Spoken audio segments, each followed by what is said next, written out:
So we continue with laws of Yom Tov, and we're on chapter 4, and if somebody found it, it's page 31.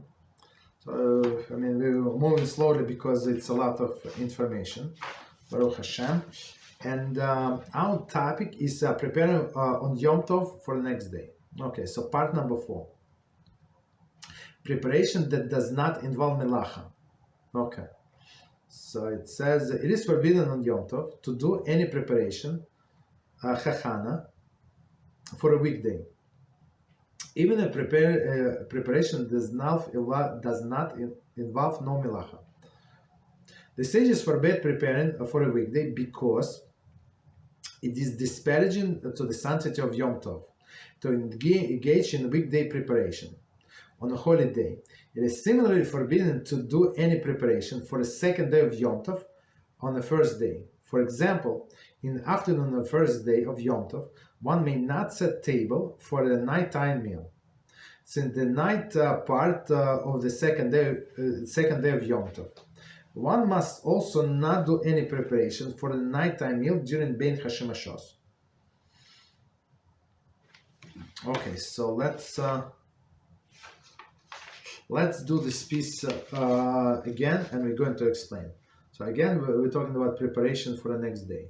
So, and as we said before, just to remind us, some people just join us for the first time, just to remind us, second day in diaspora is rabbinic, right? Even though we know that it is a holiday, and we keep all of the laws almost the same as the first day, some minor exception. We didn't get to exception, but some minor exception. In our case, is almost impractical. We're not going to follow these exceptions because of some reasons, right? But we know there is like technically.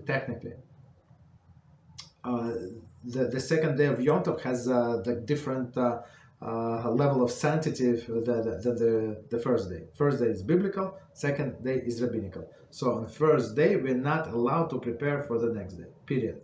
Right? And same, sometimes there are 3 days in a row. So 2 days, so Thursday, Friday, and Shabbos. So of course you're not allowed to prepare on Friday for Shabbos. Why? Because sanctity of the second day. Okay, so even though the Shabbos is higher, but does not make any difference. Okay, so one more time, and we're going to explain. And last time, before we continue, so last time we were talking about Melachah. What Melachah would be allowed to do on the first day that maybe we're going to benefit on the second day. So, and we were talking about like few examples. For example, cooking, if it does not involve like extra efforts. So if you're going to put pot on a stove and you're going to have this much soup or that much soup, I mean, like for you it's like to pour a little more water, like maybe a few more potatoes, like it's not a big deal. Right, so it would be allowed. So if you technically you might eat it in today as well. So you're not obligated to count how many pieces of chicken, how many pieces of potatoes. Like you're not obligated. So in that case, it would be Melachah in some sense. But here, even and we said conditions under which it would be permitted. And here we said no Melachah at all. Okay. So, but since it is preparation for the next day, it's like a disrespect for the current date. It is forbidden on Yom Tov to do any preparation, Hachanah, for a weekday. Even the preparation involves no Melachah. So, okay. The sages forbid preparing for a weekday because it is disparaging to the sanctity of Yom Tov, engaging in weekday preparation. So it's like in some sense you cannot wait. So some people say like when Shabbos ends, the guy asked like 7 times already, like whoa, like the poor person, he cannot wait until Shabbos ends. I always look, no, I cannot be like it's almost over, like it's only 3 hours left, 5 hours left. That's like I always want to cry. I was planning so much to do on Shabbos, like meaning to learn and to this and that, but never enough time, right? Some people cannot wait until the end. So it's a big disrespect to the day. Okay, so on this holiday to prepare for the weekday. It is similarly forbidden to do any preparation a second day of Yom Tov for the first day, on the first day. So, and And it's actually very common, um, like for people who do not know, start preparing for the second day until there is still a first day.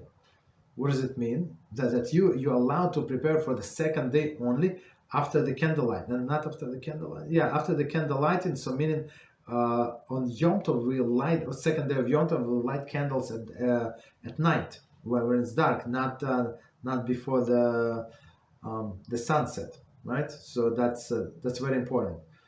So you're not allowed to start preparing candles, not allowed to start preparing, like warming up the food, right? Because it's not allowed.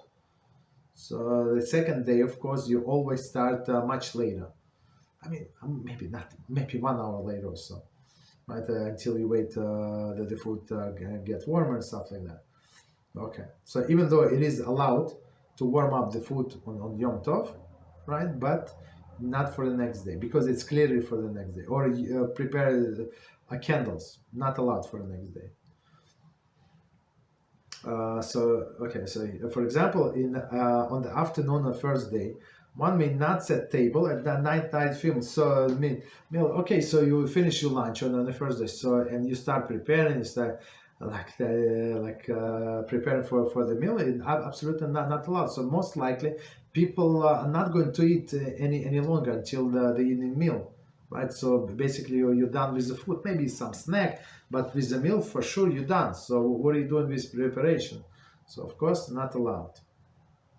Right, why? Because the nighttime meal is going to be the next day of Yom Tov, not allowed. Okay. One must also not do any preparation for a nighttime meal during the Ben Hashemashos.